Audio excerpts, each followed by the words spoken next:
Hey guys, welcome back. The title is not clickbait, believe it or not. I'm actually going to show you how to drastically boost your game's performance in Godot 4 by up to 60%. If there's one thing Godot is known for being mediocre at, it's got to be its ability to keep good performance in CPU intensive games. And a chunk of that performance issue is because the main scripting language is GDScript, which, while it's flexible and powerful, it's not blazing fast. Now don't get me wrong, GDScript is awesome. It's personally my language of choice to develop games in Godot. But if we're really focused on trying to improve performance, we could try it and spend time learning C# or C++. I mean, those languages are faster. Although, let's be real, they have less support than GDScript and can be pretty intimidating if you ask me. But what if I told you you could have faster code without needing to switch languages to C# or C++ at all? You can get an easy speed boost with a fairly simple change. Let's dive in.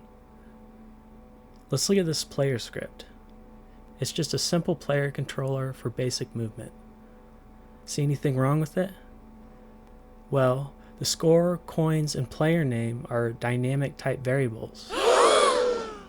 And when I say they're dynamic typed, I just mean they're variables that can change types by reassigning them. So that means any of this code is completely valid. This may seem convenient at first, having dynamic types, but there are some issues with this that I'll talk about later in this video. For right now, just know that this code runs slower than it could. We're going to fix that by converting these variables to be statically typed. We just need to add a colon after the variables, followed by the name of the type, and that's it.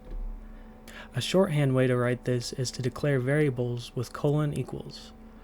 And Godot will figure out the type so you don't have to type it all out. Also, we can statically type functions by adding a little arrow to the corresponding return type like this. And there we go. The same code, just statically typed. And it runs the same as before, just faster. But how much faster? Here, let's switch to a different example. Here we are doing operations on typed and untyped variables. And the results clearly point to static type variables as the winner in terms of speed, with up to about a 60% improvement over dynamic types. And this performance advantage only grows when using a release build over a debug one, or running in the editor.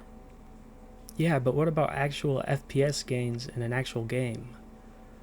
Well, since static types are really only a GDScript thing, you might not get that extreme of performance gains depending on how much you use GDScript in your project.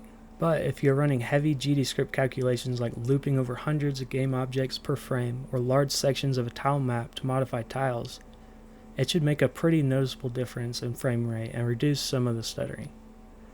So yeah, I know it's kind of verbose and takes longer to write, but trust me when I say spending a few seconds now to declare the variable or return types will save you much more time down the road debugging your dynamically typed code. But even without a performance boost, there are lots of benefits to making the switch. For one, it forces you to write better type-safe code. I mean, there's a reason why TypeScript was built on top of JavaScript, for example. Dynamically typed code is almost always messier and buggier, in my experience. You also get much better code autocomplete if you define all your types properly. You might be thinking, wow, this is awesome. How do I make sure I'm always using static types in my project? It's pretty simple to set it up so Godot lets you know where you need static types. You just go up here to Project, Project Settings, and then click on Debug GDScript down here. There's a bunch of useful stuff in here, but we're just going to scroll down to Untyped Declaration and set as Error. Now if we X out, we can see all the spots we can switch over to static types and gain a little performance boost. But deep dive, I can't do that. My project is huge. Look at all these errors. Yeah, you can. I believe in you. It may take you 20 minutes or an hour or so manually declaring all your types, but trust me, switching to static types will force you to address larger problems in your code structure, on top of the performance boost that totally makes it worth the extra work. And there's also the option to just set the setting to warn instead of error if that floats your boat. But yeah, that's pretty much it for this vid. I hope this helped you out. Oh, and by the way, if you're new here, please like and subscribe if you want to see more content like this. I do different game development videos like this and devlogs. I'll see you in the next one.